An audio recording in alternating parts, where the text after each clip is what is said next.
আপনাকে যেখান থেকে অব্যাহতি দেওয়া হলো সেখানে মুফতি আলী হাসান ওসামা তাকে নিয়োগ দেওয়া হচ্ছে। সংসদ সদস্য পদপ্রার্থী হয়েছে বিধায় আমার রাজনৈতিক সংশ্লিষ্টতা সন্দেহাতীতভাবে প্রমাণ হয়েছে, বিধায় তারা আমাকে অব্যাহতিপত্র দিয়েছে। আপনি গত শুক্রবার সেখানে উপস্থিত হয়েছিলেন সশরীরে।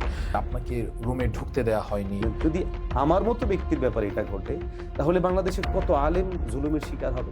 আপনি তাদেরকে একটা রাজনৈতিক দল পরিচয় দিতে চাচ্ছেন, সেই রাজনৈতিক দলটা কোনটা? ইসলামী আন্দোলনের সাথে জামাত ইসলামী সমঝোতা হওয়ার যে আলোচনা, এই আলোচনা যতদিন রানিং ছিল ততদিন সম্পর্ক ভালোই ছিল। আপনার কাছে এমন কোনো প্রমাণ আছে যে তারা ওই রাজনৈতিক দলকে ধারণ করে? উনি নিজের মুখেই সেটা স্বীকার করেছেন। দেখেন, এটা তো একদমই গোপনে করেছে। আমি তো আপনাকে বললাম, আমি যদি সেই দিন কোনো আওয়াজ করতাম তাহলে মসজিদে তো বিশাল হট্টগোল হয়ে যেত। আমি খতিব হিসেবে আমি কি বলছি এটার জন্য আমি দায়বদ্ধ। আমার নিয়োগ তো সেই 2015-তে। আপনি 2025 দিয়ে আমাকে সেটা মাপতে পারেন না। এই যে নিয়মটা করা হয়েছে যে ইমাম এবং মসজিদ সংশ্লিষ্ট দায়িত্বশীল কোনো রাজনৈতিক দলের সমর্থক হতে পারবেন না, এটা টোটালি সংবিধান বিরোধী। এই নিয়মের বিরুদ্ধে আমাদের টোটাল আলেম সমাজের আওয়াজ উঠানো উচিত। আসসালামু আলাইকুম রহমতুল্লাহি ওয়া প্রিয় দর্শক, আপনাদের সকলের প্রিয় গণমাধ্যম ফেস দ্য পিপলের বিশেষ সাক্ষাৎকারে আমি উপস্থিত আছি রাকিবুল ইসলাম রইস, এবং আমাদের স্টুডিওতে আজকে অতিথি হিসেবে আছেন ইসলামী আন্দোলন বাংলাদেশের নির্বাহী সদস্য এবং কুমিল্লা 10 আসন থেকে হাত পাখার কাণ্ডারি হিসেবে যিনি নির্বাচন করেছেন মুফতি শামসুদ্দোহা আশরাফি। ভাই কেমন আছেন? আলহামদুলিল্লাহ।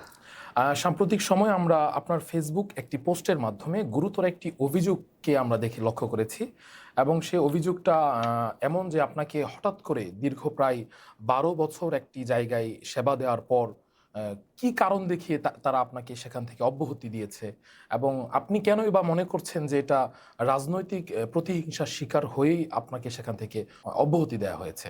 প্রথমে আমি ধন্যবাদ জানাচ্ছি ফেস দ্য পিপল কর্তৃপক্ষকে, আপনাদেরকে আমাকে আমার কথা বলার সুযোগ করে দেওয়ার জন্য। কারণ দুর্ভাগ্যজনকভাবে আমার প্রায় 12 বছরের এই সেবা যেখানে দিয়েছি সেখানে ন্যূনতম আমার কাছ থেকে কথা শোনার কোনো প্রয়োজন ফিল করেনি। আপনাদের মাধ্যমে আমি আশা করছি যে জাতির কাছে বিষয়টা স্পষ্ট হবে এবং তারা বিষয়টা জানবে।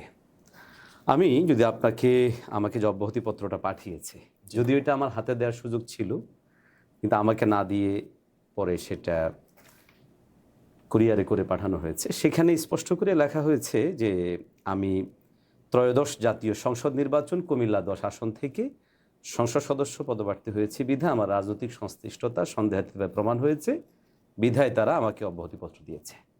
তার মানে ক্লিয়ারলি আমার নির্বাচন এবং নির্বাচনকে কেন্দ্র করেই আমার এই অব্যাহতি দেয়া। এখানে যে কয়েকটা বিষয়ে মৌলিকভাবে নিয়ে আসা হয়েছে। দেখেন, রাজনীতি বা রাষ্ট্রের কিছু মৌলিক অধিকার আমাদের রয়েছে একজন সাধারণ জনগণ হিসেবে। আপনি সহ জনগণের যারা শুনবেন তাদের ক্লিয়ার হওয়ার জন্য বলি, অনেকের ধারণা যে সায়েন্সদেব মসজিদটা সরকারি মসজিদ, সেক্ষেত্রে আমার নিয়োগ বিয়োগ এটাও সরকারি নীতিমালার আলোকে হবে, যার ফলে অনেকে এখানে বিভ্রান্ত হচ্ছেন যে আপনি যেহেতু সরকারি মসজিদের খতিব, তাহলে আপনার নীতিমালাগুলো সেগুলো সরকার সংশ্লিষ্ট ব্যক্তিদের ব্যাপারে যেটা হবে সেটাই হবে। অবশ্যই ব্যাপারটা আসলে সেটা নয়। এটা একটা সরকারি অফিসের কর্মকর্তা কর্মচারীরা নামাজ পড়ার জন্য একটা মসজিদ নির্মাণ করা হয়েছে, কিন্তু এখানকার কোনো একটা জনবলকেও বা কোনো একটা কর্মকর্তা কর্মচারীকে সরকারি যে রুলস মেনটেন করে বেতন ভাতা কিছুই দেওয়া হয় না। মূলত ওখানটায় তাদের পরামর্শ ভিত্তিক আলাদা করে এটা মাস্টার রুলসের উপরে এই প্রতিষ্ঠানটা মূলত চলে। তার মানে এটা অর্থায়ন কি সরকার করছে না? না, অর্থায়ন সরকার করছে না। ওখানে নিয়মিত কালেকশন হচ্ছে। হয়তো অফিসে দেখা যাচ্ছে যে একটা আলাদা বরাদ্দ দেয়া হয়, মানে সুনির্দিষ্ট সরকারি যে রুলস, সেই রুলস অনুযায়ী এখানকার আমাদের কারো এটা হয়ে ওঠে না। আপনাদের বেতন কাঠামো যেটা আছে সেটাও সরকারি না? সরকারি না। মূলত এখানকার অফিস কিছু মানুষকে কমিটি করে দেয়, কমিটিরা যে সিদ্ধান্তগুলো গ্রহণ করে এই সিদ্ধান্তের আলোকে কমিটি সেখানে এটা কমিটি শাসিত একটি কমিটি শাসিত প্রতিষ্ঠান। তো মূলত আসলে রাজনৈতিক কারণেই আমাকে এখান থেকে সরিয়ে দেওয়া হয়েছে, যেটা এখানে উল্লেখ করা হয়েছে। আর এর পিছনে আপনি তো রাজনীতি শুধুমাত্র এই গত এই মানে ত্রয়োদশ জাতীয় সংসদ নির্বাচন কেন্দ্রিক রাজনীতি করছেন না। আপনার রাজনৈতিক ক্যারিয়ার তো আরো অনেক অনেক আগে আগ থেকে থেকে, শুরু জি। হয়েছে। এবং সেটা প্রকাশ্য। জি। আমি ইসলামী আন্দোলন বাংলাদেশের কেন্দ্রীয় নির্বাহী সদস্য হিসেবেও প্রায় ১ বছরের বেশি সময় ধরে কাজ করছি। হুম। জি। তো এখন আপনি যেটা বলছিলেন যে আপনার সাথে ওনাদের সাক্ষাৎ হওয়া সত্ত্বেও আপনাকে কুরিয়ারে পাঠানো হয়েছে। আমরা সামাজিক যোগাযোগ মাধ্যমে আপনার পোস্ট থেকে যেমনটা জেনেছি যে আপনি গত শুক্রবার সেখানে উপস্থিত হয়েছিলেন সশরীরে, এবং আমরা বিভিন্ন নিউজ মাধ্যমে দেখছিলাম যে তারা বলছিল যে আপনাকে রুমে ঢুকতে দেওয়া হয়নি বা আপনাকে অব্যাহতি দেওয়া হয়েছে, ৩ মাস আপনি সেখানে নামাজ পড়াননি। এই যে আপনার ব্যাপারে অভিযোগগুলো আসলে আসছে। আমি পুরো বিষয়টা একটু ক্লিয়ার করে আপনাকে বলি। সেটা হচ্ছে আমি এখানে নির্বাচনী প্রক্রিয়াটা একদিনই শুরু হয়নি। নির্বাচনী প্রক্রিয়া ২৪-এর গণঅভ্যুত্থানের পরপরই শুরু হয়েছে এবং তখন থেকে আমি অ্যাক্টিভ। আশা করি আমার ফেসবুক, সামাজিক যোগাযোগ মাধ্যমে যে কেউ প্রবেশ করলেই তারা সেটা অনুভব করবে এবং আমার মুসল্লিরাও জানেন। স্বয়ং যিনি আমার এই কাজে সবচেয়ে বেশি জড়িত সভাপতি সাহেব তিনিও জানেন। কারণ তার সাথে আমার একাধিকবার আলোচনা হয়েছে, কথাবার্তা হয়েছে। মসজিদে বসেও তার সাথে আমার অনেক আলোচনা পর্যালোচনা হয়েছে। তো আমি গত ২৩ জানুয়ারিও জুমা পড়িয়েছিলাম। জি। তো জুমা পড়িয়ে আমি নিয়ম অনুযায়ী ভাবলাম যেহেতু সামনের একদম পিক টাইম, যার জন্য আমি ভাবলাম যে ছুটি নিয়ে যাই, সামনের জুমাগুলো তো পড়াতে পারবো না। তো আমি ওই দিন এই মনস্তত্ব নিয়ে এসেছি যে আজকে জুমা আমি ছুটি নিব। তো নামাজের পর সভাপতি সাহেবের সাথে কথা বলবো। এ সময় তিনি নিজ থেকে আমাকে বললেন যে, হুজুর আসলে আপনি নির্বাচন করছেন, এই বিষয়টা আমাদের জন্য একটু বিব্রতকর। আমি বললাম যে, নির্বাচন করা বিব্রতকর হবে কেন?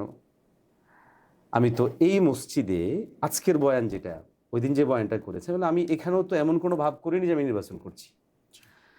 আর এটা আমার একটা রাষ্ট্রীয় অধিকার, এটা আমার গণতান্ত্রিক অধিকার, এটা আমার সাংবিধানিক অধিকার, ধর্মীয় অধিকার। আমি সেটা প্রয়োগ করছি। আমি সেটা করতে গেলে আপনারা বিব্রত হবেন কেন? তো তখন তিনি আমাকে যুক্তি দিলেন যে, হুজুর দেখেন আসলে আপনি যখন একটা দলের হয়ে নির্বাচন করছেন, আপনি একটা সাইড হয়ে যাবেন। সাইড হয়ে গেলে তখন আপনার যে ব্যাপক জায়গাটা, সে জায়গাটা কতটুকু থাকবে?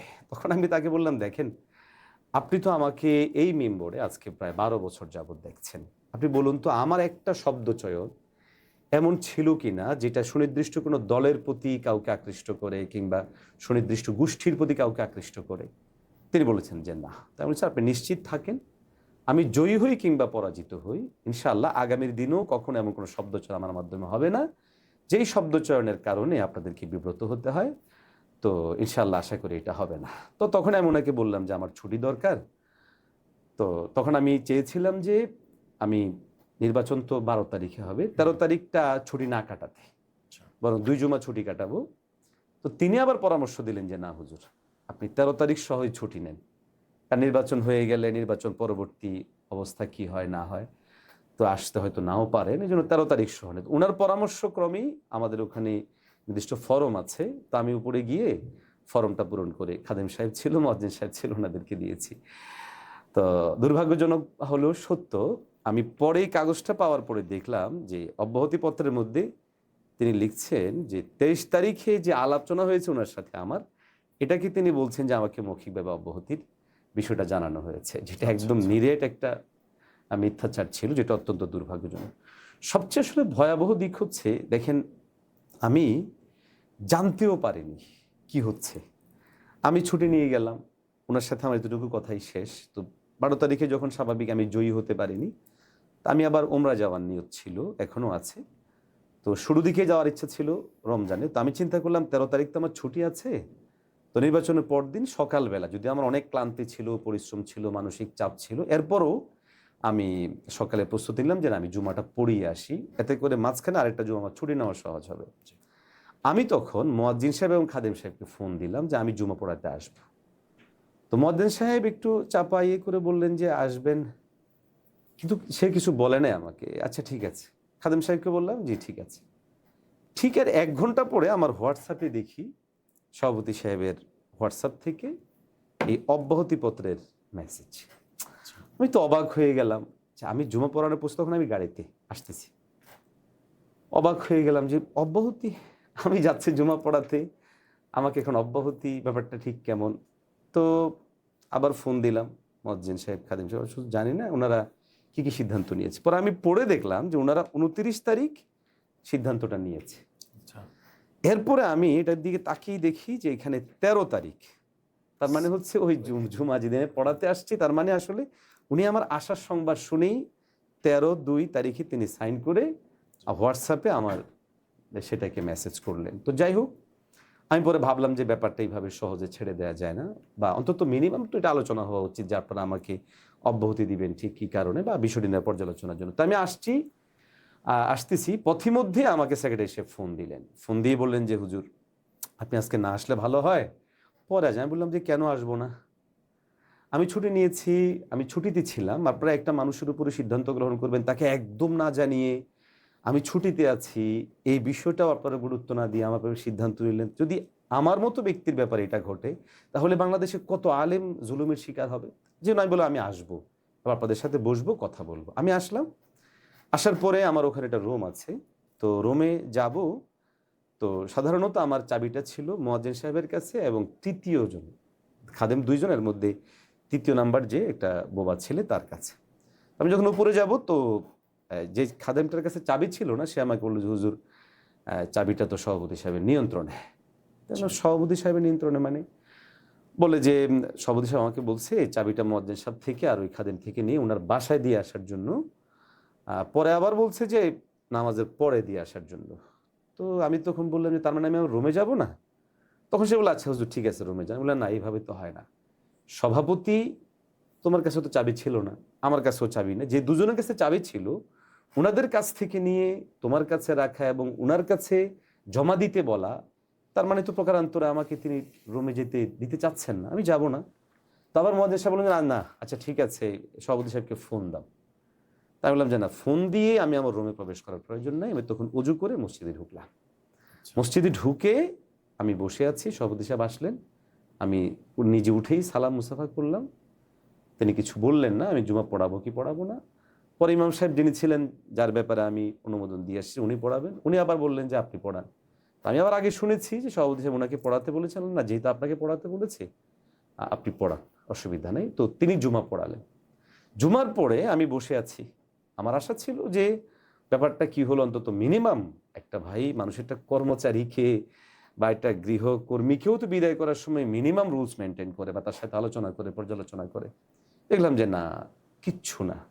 আমি বসে আছি নামাজের পরে, অনেকক্ষণ বসে আছি, তারা আমার সাথে কোনো কথাই বলে না। সর্বশেষ সভাপতি সাহেব আসলেন, এসে আরো দুইজন ছিলেন তার সাথে কমিটি মেম্বার, আমার কাছে দোয়া চাচ্ছে। আমি বললাম, জি আমিও দোয়া করি, দোয়া চাই। তা আমি সভাপতি সাহেবকে লক্ষ্য করে বললাম জি দোয়া তো করবো, কেন দোয়া করব? তো তিনি আমাকে বললেন যে একজন মুসলমান হিসেবে দোয়া করবে। বললাম যে আর কিছু বলবেন? কয় না আর কিছু বলবেন। বাস, তারা চলে গেলে পরে আমি মসজিদ থেকে বের হয়ে ওনাকে অনেকবার ফোন দিয়েছি, জুমার পরে দিয়েছি, আসরের পরে দিয়েছি, মাগরিব পরে দিয়েছি, তিনি ফোনটা রিসিভ করলেন না। পরবর্তী সময় আমি সেটা অনলাইনে আনলাম এবং এনে লেখালেখি শুরু করলাম আর কি। আচ্ছা, আপনি সামাজিক যোগাযোগ মাধ্যমে যেমনটা বলেছেন যে সভাপতি এবং কমিটির সদস্যবৃন্দদের মধ্যে একটা রাজনৈতিক দলকে অন করার একটা প্রবণতা আছে, বা আপনি তাদেরকে একটা রাজনৈতিক দল পরিচয় দিতে চাচ্ছেন, সেই রাজনৈতিক দলটা কোনটা আমরা সেটা জানতে চাই। এবং আপনার কেন মনে হচ্ছে যে তারা ওই রাজনীতিক দল ধারণ করে বিধায় আপনাকে আপনার সাথে এমন আচরণটা করা হলো, এবং আপনার কাছে এমন কোনো প্রমাণ আছে যে তারা ওই রাজনৈতিক দলকে ধারণ করে? দেখুন, সভাপতি সাহেবের সাথে তো আমার সম্পর্ক ভালো ছিল, আচ্ছা। এবং আমি যদি বলি আমাদের যেই ইসলামী আন্দোলনের সাথে জামাত ইসলামীর সমঝোতা হওয়ার যে আলোচনা, এই আলোচনা যতদিন রানিং ছিল ততদিন সম্পর্ক ভালোই ছিল, এবং একাধিকবার ওনার সাথে আমার আলোচনা হয়েছে। উনি নিজের মুখেই সেটা স্বীকার করেছেন, আচ্ছা, তার মানে জামাত ইসলামের প্রতি সমর্থনটা। বাকি আপনিও জানেন আমি তো সরকারি কর্মচারী নই, বাট তিনি তো সরকারি কর্মচারী, কর্মকর্তা। সায়েন্স ল্যাবের তিনি একটা অংশের পরিচালক ঢাকা ল্যাবে। তো বাট যেহেতু স্বাভাবিকভাবেই সরকারি কর্মকর্তা হিসেবে তারা ওপেন রাজনীতি করবে না, কিন্তু উনি নিজে আমার কাছে স্বীকার করেছেন তিনি জামাতকে সমর্থন করেন।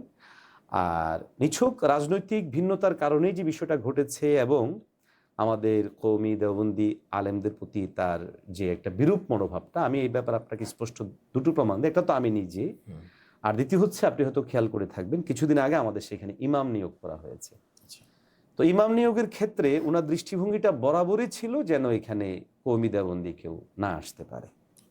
আমি এটা কিভাবে বুঝলাম? কারণ হচ্ছে দেখেন, কোথাও কোনো জনশক্তি নিয়োগের ক্ষেত্রে পরীক্ষক কারা থাকে, এটা কিন্তু একটা শক্তিশালী ওয়ে হিসেবে কাজ করে সেখানে। তো তিনি বারবারই চেষ্টা করছিলেন যে কোনো মূল্যেই হোক এখানে আলিয়া ধারার এবং ঢাকা ভার্সিটি থেকে বিভিন্ন ডক্টর যারা উনার চিন্তা চেতনার জায়গা থেকে উনাদেরকে এনে এই ইয়েটা করানো, এবং তিনি সেদিকে অগ্রসর হচ্ছিলেন।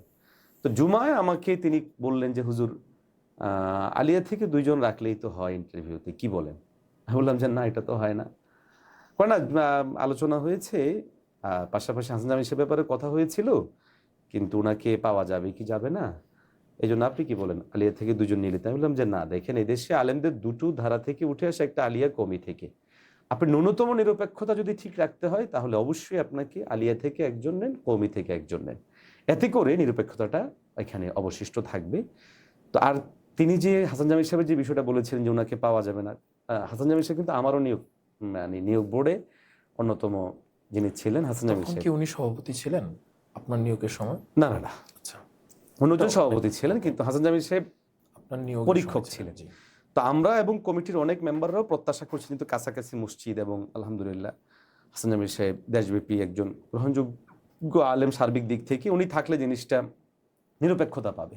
তো তিনি সেই জিনিসটা পাশ কেটে যেতে চাচ্ছিলেন যে ওনাকে পাওয়া যাবে না এই কথা বলে। তো পরে আমি নিজ উদ্যোগে আমি নিজে গিয়ে হাসান জামিল সাহেবকে প্রস্তুত করেছি যে এখানে আপনি যে কোনো মূল্যে হোক থাকতে হবে, কারণ যদি আপনি এখানে না থাকেন তাহলে উনার বক্তব্য বা ভাষ্য থেকে বুঝতে পারছি যে উনি ভিন্ন কাউকে এখানে ইমাম হিসেবে নিতে চাচ্ছেন, যেটা তার মানে সমচিন্তা সমমনার জায়গা থেকে, এবং তিনি সেটা করেছেন। হাসান জামিল সাহেবের বাহিরে আর যত পরীক্ষক নিরীক্ষক রেখেছেন অধিকাংশই ঢাকা ভার্সিটি বা ওই কেন্দ্রিক ছিল। তো যার জন্য এটা খুব স্বাভাবিকভাবেই উনি আমাদের প্রতি একটা বিরূপ মনোভাব বরাবরই রাখতেন। আরেকটা বিষয় যেটা উনার ব্যাপারে, যে উনার চিন্তা চেতনা বা দলমতের যে ভাবনাটা, এটা আপনি সাইসলেবে কম বেশ মানে 90% জনশক্তি জানে যে উনার ভাবনাটা কোন দিকে, এবং মোটামুটি সবার কাছে পরিষ্কার যে তিনি ওই ইয়ের লোক আর কি। আচ্ছা, আপনি তো প্রায় দীর্ঘ 12 বছর সেখানে জুমার নামাজ পড়িয়েছেন, অনেক ব্যাপক একটি দাওয়া আপনার দ্বারা সেই এলাকার মানুষ পেয়েছে। এই দীর্ঘ 12 বছর আপনি কি এমন কোনো বক্তব্য দিয়েছেন বা এমন কোনো আচরণ কারোর সাথে হয়েছে যেটার দ্বারা রাজনৈতিকভাবে প্রভাবিত হয় মানুষ? যেমনটা অনেকে যুক্তি দিচ্ছে যে একজন খতিব অথবা ইমাম যদি কোনো একটি রাজনৈতিক দলকে ওন করে, কোনো একটা রাজনৈতিক দলের হয়ে যায়, তাহলে সেই ইমাম বা খতিব আর সবার থাকে না। একটা যুক্তি মানুষ দিয়ে দেয়। এখানে দেখেন, এটা কি কিভাবে হ্যাঁ ভিন্ন? দেখেন, যদি এটাকেই মূল মানদণ্ড হিসেবে ধরা হয় তাহলে বাংলাদেশের কয়জন ইমাম ও খতিব তাদের জায়গায় আর নামাজ পড়াতে পারবেন আপনি আমাকে বলেন। আর আপনি যদি হিসেব করেন দেখবেন যে আলেমদের বিশাল একটা অংশ জামাত ইসলামের সাথে জড়িত আছে, একটা বিশাল অংশ ইসলামী আন্দোলনের সাথে জড়িত আছে, একটা অংশ বাংলাদেশ খেলাফত মজলিস সাথে, এক কথায় ইসলামী রাজনৈতিক দলের সাথে সম্পৃক্তদের ওলামাদের বড় একটা অংশ কোনো না কোনো মসজিদের হয় ইমাম অথবা খতিব। এখন আপনি যদি শুধুই কোনো একটা রাজনৈতিক দলের সাথে সম্পৃক্ততার কারণে উনার এই ইমামতি বা খেতাবতকে প্রশ্নের জায়গায় দাঁড় করিয়ে দেন, তাহলে সমস্ত ইমাম খতিবদেরকে তাদের মসজিদ থেকে বের করে দিতে হবে।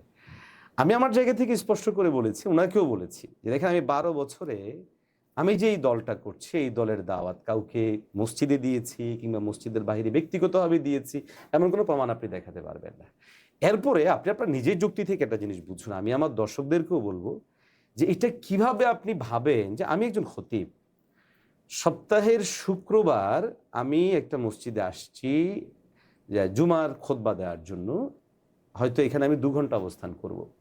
এর বাহিরের সপ্তাহের পুরো সময়টা যা শুধুমাত্র আমি এই খুতবাটাকে ঠিক রাখার জন্য রাষ্ট্রের যে গুরু দায়িত্ব, আমার নবীর সুন্নাহ, সাহাবায়ে কেরামের সুন্নাহ, আমি সেই গুরুত্ব দায়িত্ব থেকে আমি দূরে সরিয়ে রাখবো?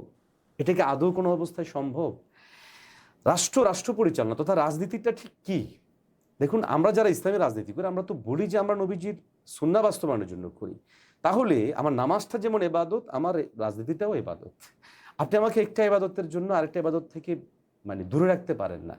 আপনি আমাকে 2 ঘন্টা সময়ের সার্ভিসের জন্য আপনি আমার পুরা সপ্তাহের সার্ভিস থেকে জনতাকে আপনি দূরে রাখতে পারেন না। দেখুন, আজকে আমাদের রাজনৈতিক পরিবেশ নষ্ট কেন?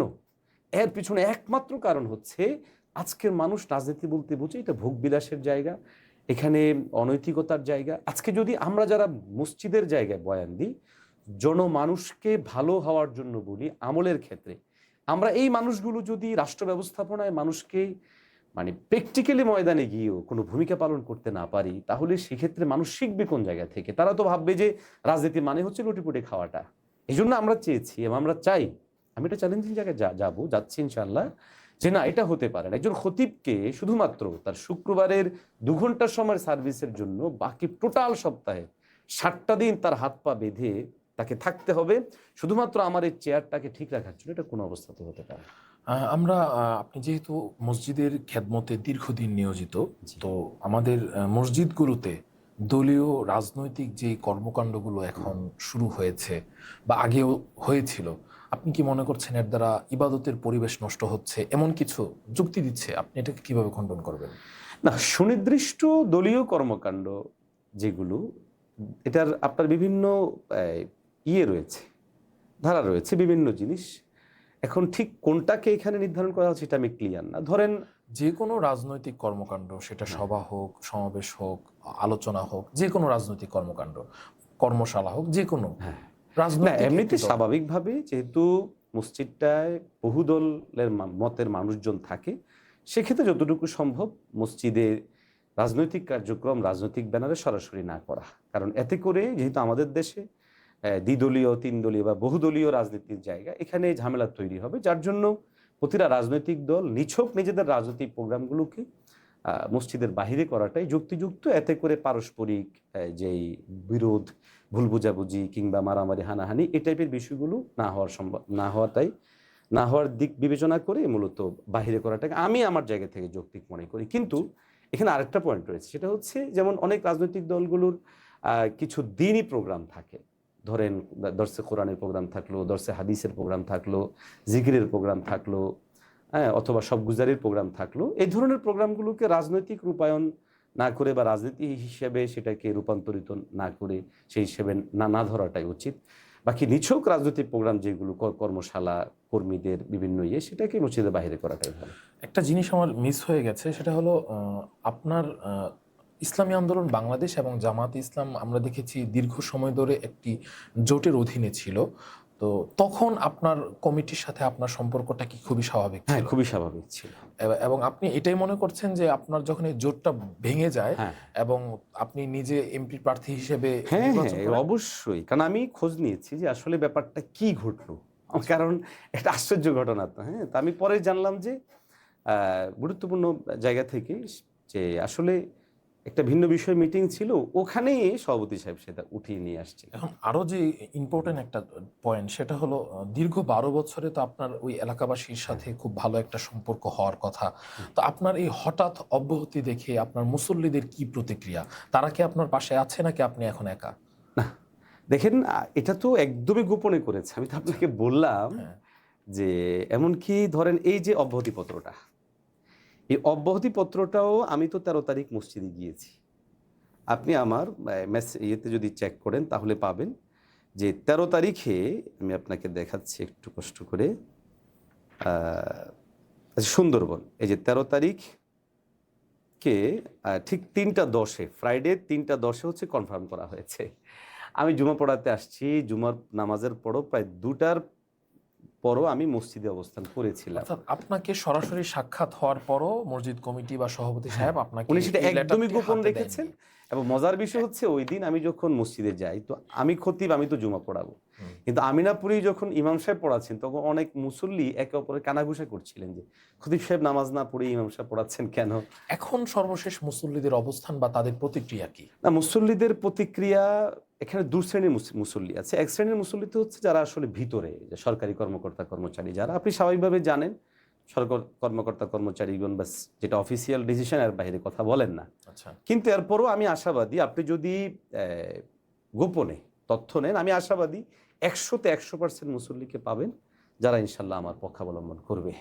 আর বাহিরের যে সমস্ত মুসল্লি আছেন, যে বাটা সিগন্যালের ওখানে যে ব্যবসায়ীরা আছেন, তাদের ব্যাপারে আমি শতভাগ বলতে পারি ইনশাল্লাহ আপনি 100-তে 100% পাবেন যারা আমার পক্ষে বলা। আমি যদি সেই দিন কোনো আওয়াজ করতাম তাহলে মসজিদে তো বিশাল হট্টগোল হয়ে যেত। এই পর্যন্ত কি মুসল্লিদের পক্ষ থেকে আপনার সাথে কোনো যোগাযোগ করা হ্যাঁ, হয়েছে বা অনেকেই জানতে চাওয়া জিজ্ঞাসা হয়েছে? করছেন, অনেকেই জিজ্ঞাসা করছেন এবং আমি যতটুকু তথ্য শুনেছি তিনি বেরও হতে পারছেন না।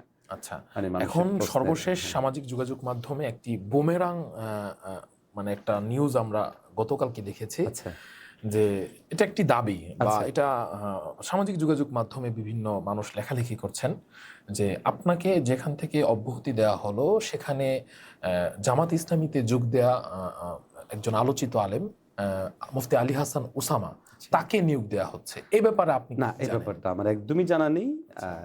আমি জানি না। বাকি আমার মনে হয় না যে এটা এত দ্রুত কিছু ঘটবে। কারণ ওরা আমাকে যত দ্রুত বাদ দিয়েছে, নেওয়ার প্রসেসটা এত দ্রুত না। আচ্ছা, আ যদি নেও তাহলে হয়তো পরে নিতে পারে। বাট এখনো পর্যন্ত নেওয়ার বিষয়ে আমার কাছে কোনো তথ্য জানা নেই। তো আপনি কি মনে করছেন যে আপনার সাথে যে ঘটনাটি ঘটেছে, আপনি মোটামুটি দেশে পরিচিত একজন আলোচক এবং ইসলামিক একটি রাজনৈতিক দলের নির্বাহী সদস্য হিসেবেও দীর্ঘদিন ধরে কাজ করছেন, আপনার এত পরিচিতি থাকার পরও আপনার সাথে যে ঘটনাটি ঘটেছে, আপনি কি মনে করছেন এটা দেশের মানে রাজনীতিতে ইসলামী দলগুলোর উত্থান পতনের এই সময়ে অন্যান্য আলেমদের জন্য সতর্কবার্তা?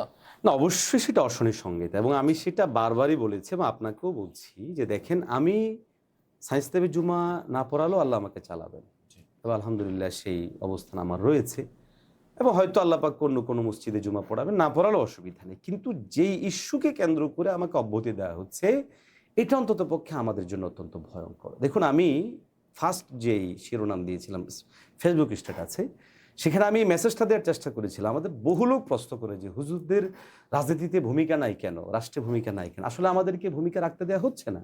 দেখেন, আমি সেখানে সার্ভিস দিই সপ্তাহের একদিন কিছু সময়, বাট এটাকে পুঁজি করে টোটাল সপ্তাহ আমার যাবতীয় কাজকে বেঁধে রাখা হচ্ছে। দেখেন, আমি তো ওই দিনও তাদেরকে স্পষ্ট বলেছি যে দেখেন, আমি কি কখনো এই মসজিদ অভ্যন্তর এরিয়ায় কোনো দিন রাজনৈতিক কোনো কাজ করেছি? এই থানার কোথাও কোনো রাজনৈতিক কাজের সাথে আমি আছি? আপনারা ঠিক কী কারণে আমাকে এই জায়গাটায় নিয়ে আসবেন? আমি আপনাদের কাছে দায়বদ্ধ মসজিদের এই সীমাটুকুতে। আমি খতিব হিসেবে আমি কি বলছি এটার জন্য আমি দায়বদ্ধ। কিন্তু এর বাহিরে আমি আমার ব্যক্তিগত জীবনে কি করব, প্রাতিষ্ঠানিক জীবনে কি করব, রাজনৈতিক জীবনে কি করব, সেটার জন্য আমি আপনাদের কাছে দায়বদ্ধ নই। এরপর ওনারা একটা পয়েন্ট দেখাচ্ছেন যেটা এখানে নিয়ে আসা হয়েছে, যে আপনি জানেন যে মসজিদ ব্যবস্থাপনা নীতিমালা 2025 প্রণয়ন করা হয়েছে। এটাকে নিয়ে আসছে। প্রথম বিষয় হচ্ছে, ভাই আমার নিয়োগ তো সেই 2015-তে শেষ দিকে, 2016-তে। আপনি 2025 দিয়ে আমাকে সেটা মাপতে পারেন না। এখন আমরা যদি দ্বিতীয় হচ্ছে 2025-এরটা দিয়ে যদি মাপতে যাই, আমি আপনার কাছে প্রশ্ন রাখবো, আপনি এটা কি কোন দৃষ্টিভঙ্গি না, এটা থেকে দেখছেন? প্রশ্নই ওঠে না। যে এখানে সাংবিধানিকভাবে এই নীতিমালার এই পার্ট, বিশেষ করে আমরা যারা সরকারি নই, আমরা সেই সার্ভিস রুলসের মধ্যে পড়বো না। এখানে দেখেন, ওরা আমার নিয়োগপত্রটাকে সামনে এনেও এটাকে পেঁচাল করার চেষ্টা করছে। দেখেন, নিয়োগপত্রের যেই ধারার মধ্যে লেখা আছে যে রাজনৈতিক দলের সাথে সম্পৃক্ত হওয়ার যে বিষয়টা, এটাও আমার মতো সাধারণ নাগরিকের জন্য না। এটা হচ্ছে সরকারি কর্মকর্তা কর্মচারী যারা, তাদের জন্য। মাস্টার রুলস, আমি মাস্টার রুলসের আওতাধীন, আমি লেবার রুলসের আওতাধীন নই। আমি ওই প্রতিষ্ঠানে তার ওরা বলুক যে আমি সরকারি, আমার নিয়োগটা সরকারি। আমি সরকারি নিয়োগপ্রাপ্ত নই, আমি সরকারি কর্মকর্তা কর্মচারী নই।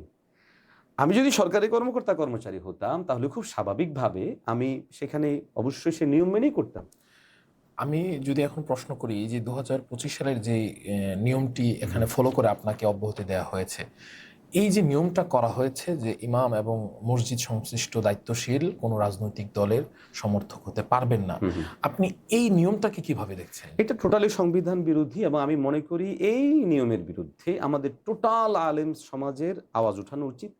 আর আসলে দুর্ভাগ্যজনকভাবে আমি এই মসজিদ ব্যবস্থাপনা নীতিমালার যখন করা হয় সেখানে আমরাও ছিলাম।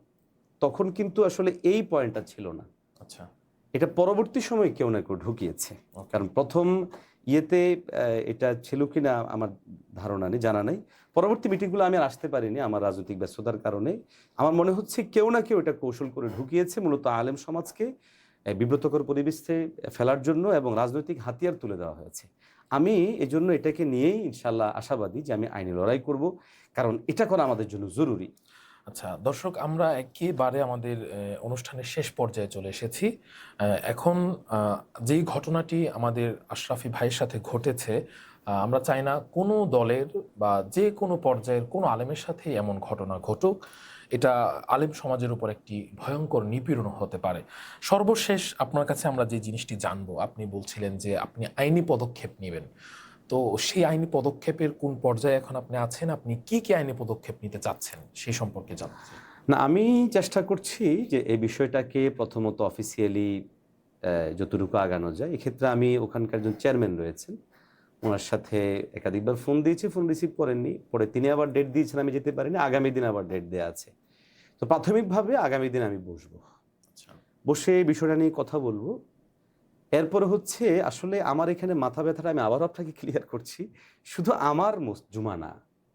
আমি ভাবছি যে এখানে এদেশের 4 লক্ষ ইমাম ও খতিবের কথা। আজকে আমরা এই 4 লক্ষ ইমাম ও খতিব, রাষ্ট্রের যেই রাজনীতি, রাষ্ট্র ব্যবস্থাপনা, এখানে কোনোই ভূমিকা পালন করতে পারবো না, এটা কিভাবে সম্ভব?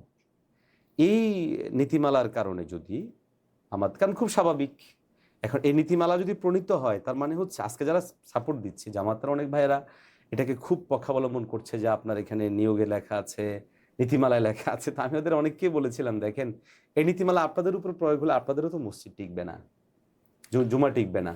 তা আমি ইনশাল্লাহ এটা নিয়ে অগ্রসর হচ্ছে, এবং এক্ষেত্রে আমাকে শানে সাহাবা খতিব কাউন্সিল, আমার বন্ধুবর মুফতি শামীম মজুমদার, তারাও সহযোগী হিসাবে, আমরা মূলত একই সাথে আরও আমাদের যে সমস্ত ওলামা ইমাম এদের যে ইয়েগুলো আছে, এটা শুধু আমার এই ঘটনার পরিপ্রেক্ষিত না, বা শুধুমাত্র আমার এই যারা এই কাজ করেছে তাদের ব্যাপারে না, আমরা টোটাল বিষয়টাকে নিয়ে আসলে সামনে আগাবো এবং এটা নিয়ে কাজ করব, যেন আগামীর দিনে নিছক রাজনৈতিক কারণে কোনো ইমাম কিংবা কোনো খতিবকে যেন হেনস্থার শিকার না হতে হয়। এখানে আমি যদি বলি যে রাজনৈতিক দল হিসেবে জামাত ইসলামী এই ব্যাপারটাকে কি কোনোভাবে আপনার কাছে ব্যাখ্যা করেছে, বা দল হিসেবে তাদের কাছে আপনি কোনো ব্যাখ্যা চেয়েছেন এমন কোনো? না, তারা কেউ ব্যাখ্যা করেনি, আর আমিও তাদের কারো কাছে ব্যাখ্যা চাওয়ার প্রয়োজন ফিল করিনি, কারণ উনি একজন সমর্থক, যেহেতু সরকারি কর্মচারী কর্মকর্তা, সেক্ষেত্রে ওরা কেউ কেউ বলার চেষ্টা করছে ওনার পদ পদক্ষেপ কি বলুন, এটা বোকামি প্রশ্ন।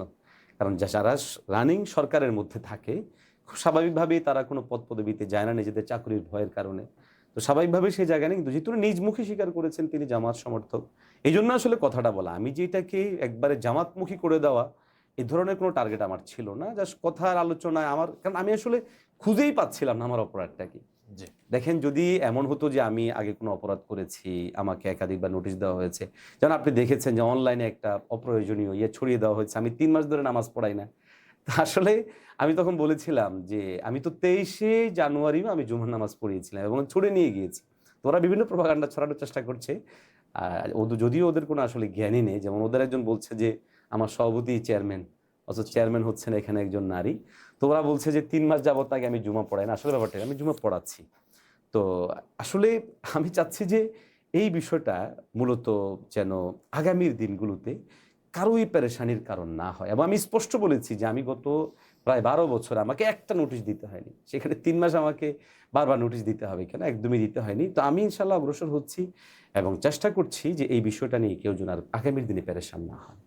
অনেক ধন্যবাদ আপনাকে, আমাদেরকে এত ব্যস্ততার মাঝেও এই গুরুত্বপূর্ণ একটি সময়ে আমাদেরকে সময় দেওয়ার জন্য।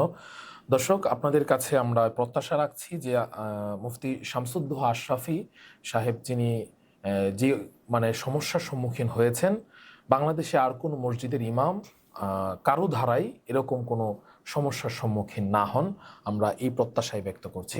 ইনশাআল্লাহ দেখা হবে আগামী পর্বে নতুন কোনো সম্ভাবনা নিয়ে। আসসালামু আলাইকুম ওয়া রাহমাতুল্লাহ।